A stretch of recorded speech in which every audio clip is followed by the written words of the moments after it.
Nous commençons par écouter Madame Valérie Rabault pour le groupe socialiste et apparentés.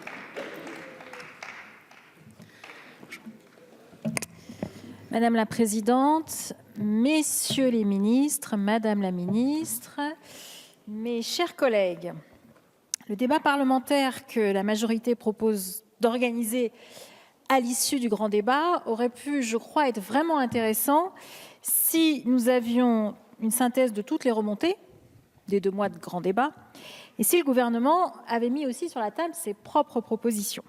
Alors, ces 2 conditions ne sont pas réunies, mais il faut reconnaître que le débat que nous avons ce soir s'apparente en quelque sorte à ceux que nous avons pu avoir lors de l'examen des lois de finances ou des lois de financement de la sécurité sociale. Donc, Madame et Messieurs les ministres, vous nous invitez en quelque sorte à reformuler des propositions que nous vous avions déjà formulées et que vous avez systématiquement balayées d'un revers de main.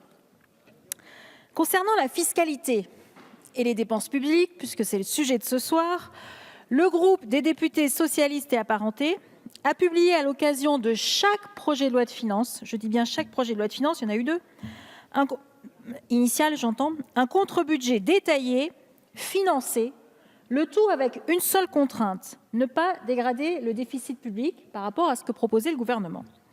Notre objectif était simple, démontrer qu'avec une contrainte équivalente, c'est-à-dire un niveau de déficit public équivalent, montrer que d'autres choix étaient possibles. Et ces choix, nous les avions orientés autour de 2 objectifs, soutenir la reprise économique et réduire les inégalités, qu'elles soient sociales, fiscales, économiques ou territoriales. Ces 2 objectifs sont plus que jamais d'actualité et le grand débat qui a été organisé suite à l'émergence du mouvement des Gilets jaunes le montre. À votre arrivée aux responsabilités, vous avez hérité d'une croissance qui était à 2,2% en 2017. En 2018, cette croissance économique est retombée à 1,5%. En matière d'inégalité, là aussi, la situation s'est dégradée en l'espace de presque 2 ans. Les mesures fiscales que vous avez mises en place, celles qui dégradent le pouvoir d'achat, se concentrent sur les mêmes. C'est un peu la concentration des moins. Par exemple, il y a des départements qui comptent plus de retraités que la moyenne nationale. Du fait de la hausse de la CSG, ces départements s'appauvrissent plus que les autres. Par ailleurs, il apparaît que ces départements, quand on regarde qui sont ces départements, sont aussi ceux qui ont peu ou pas de transport en commun, ce qui contraint bien entendu leurs habitants à prendre leur voiture pour se déplacer. Ces habitants ont donc subi la hausse très importante de fiscalité énergétique que vous aviez votée. Enfin, quand on intègre à cette analyse le gain de pouvoir d'achat qui va résulter pour certains de la suppression partielle de la taxe d'habitation, on se rend compte, grâce à une étude extrêmement pertinente de l'OFCE, que ce gain sera le plus faible justement dans les départements qui comptent le plus de retraités ou qui ont le moins de transport en public. Il n'y a pas forcément de corrélation entre les 2, mais c'est un constat qui s'impose à nous aujourd'hui. Et donc, par conséquent, les baisses de pouvoir d'achat se concentrent sur les mêmes, ce qui accentue de facto les inégalités territoriales, fiscales, économiques et sociales.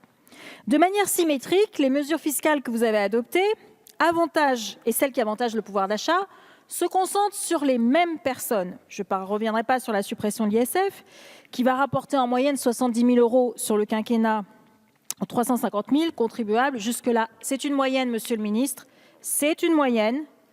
On peut le prendre en prenant différents indicateurs, mais c'est une moyenne. Si on fait le parallèle avec les mesures précédentes, gagneront à vos mesures les salariés des métropoles qui disposent de transports en commun, dont la hausse de la CSG sera compensée par les baisses de cotisations.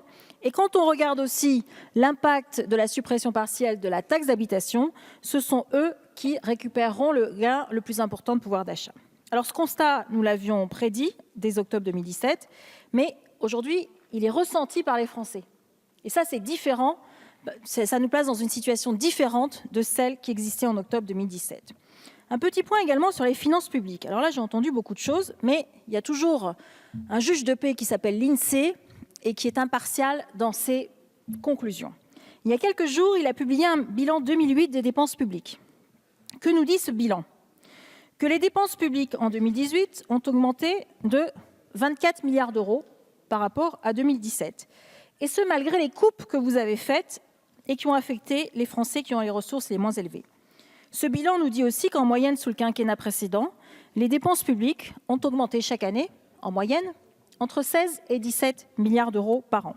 Alors vous vous targuez d'une gestion sérieuse des finances publiques, mais là, il faut bien constater que les chiffres parlent différemment.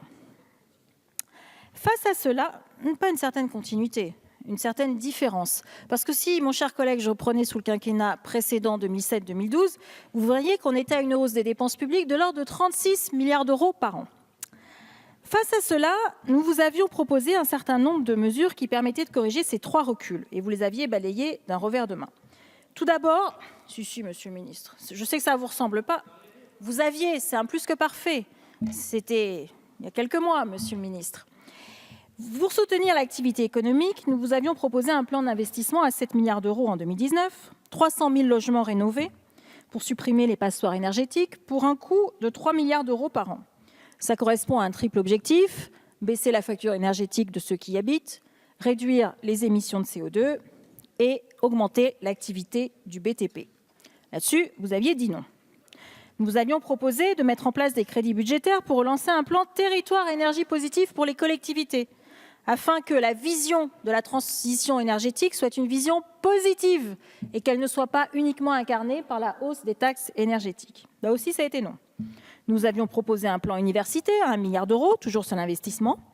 Nous vous avions proposé de créer 10 000 places d'EHPAD par an et des places de soins palliatifs. Et enfin, pour financer le tout, parce qu'évidemment, je remaintiens que nous avions fixé une contrainte sur le déficit public, nous avions suggéré de ne pas transformer le CICE en baisse de cotisation, ce qui, en comptabilité maastrichtienne, c'est-à-dire celle qui est utilisée pour mesurer les critères de Maastricht, vous aurez économisé 20 milliards d'euros par an auxquels vous avez renoncé. Pour réduire les inégalités, et là nous sommes plusieurs sur les bancs de cet hémicycle, nous vous avions dit qu'il faut continuer à revaloriser les retraites. La revalorisation des retraites avec l'inflation est inscrite dans la loi. Seulement, vous avez décidé de le changer, uniquement de votre propre fait. Alors, vous avez été rattrapé par le Conseil constitutionnel grâce au recours que les uns et les autres nous avons fait. Et le Conseil constitutionnel vous a dit, eh bien, en 2020, mesdames et messieurs de la majorité, il vous faudra revenir au régime qui existait, c'est-à-dire revaloriser les retraites.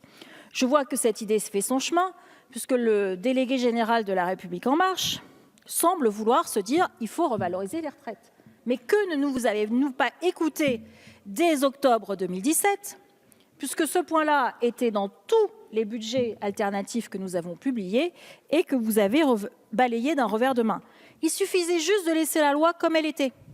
Seulement, vous avez souhaité la modifier pour faire en sorte que les retraites ne soient revalorisées qu'à 0,3% quand l'inflation est 6 à 7 fois supérieure. Nous vous avions aussi proposé de revaloriser enfin les retraites agricoles à 85% du SMIC pour un chef d'exploitation qui a eu une carrière complète. Là-dessus, Madame la Ministre, par un tour de passe-passe au Sénat, vous avez refusé le débat. Circuler, il n'y a rien à voir. Circuler, il n'y a rien à voir. Alors que cette proposition de loi avait été votée en 2017 à l'unanimité. C'était peut-être le vieux monde, mais le vieux monde avait voté à l'unanimité la revalorisation des retraites agricoles. Nous avions enfin proposé sur la hausse de la CSG de ne l'appliquer qu'à au-delà de 3 000 €. Là-dessus, vous l'avez refusé. Alors toutes ces propositions, très directes, coûtent 4,1 milliards d'euros. Pour les financer, nous vous avions proposé de rétablir l'ISF, de supprimer la flat tax et de supprimer la suppression de l'exit tax, ce qui aurait rapporté 4,8 milliards d'euros. Enfin, troisième pilier, nous vous avions proposé un volet pour répondre à l'urgence sociale et assurer la cohésion de notre pays.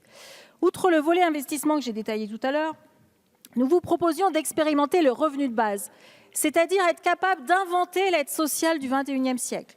Nous partions d'une expérimentation qui venait de propositions définies par 18 départements.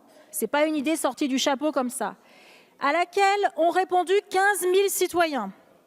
Là aussi, lorsque j'ai rencontré le président de la République, je lui ai dit « chiche, on expérimente à la fois le revenu universel d'activité que vous proposez et le revenu de base ». Et au bout de 3 ans, on tire des conclusions précises avec des analyses, sans laisser, comme ce qui a été fait pour le RSA, la généralisation de mesures dont on découvre les bugs 3-4 ans après. Mais là, c'est trop tard. Là aussi, vous l'avez refusé. Nous avions aussi proposé de revenir sur les suppressions d'emplois aidés. Je crois que le président de la République, pour les associations, lui aussi se rend compte qu'en détruisant le tissu associatif, on abîme la cohésion de notre pays. Toutes ces idées-là sont sur la table, elles le restent, et j'espère que sur un certain nombre d'entre elles, vous en reviendrez à la raison. Je vous remercie. Merci, Madame la députée Rabault.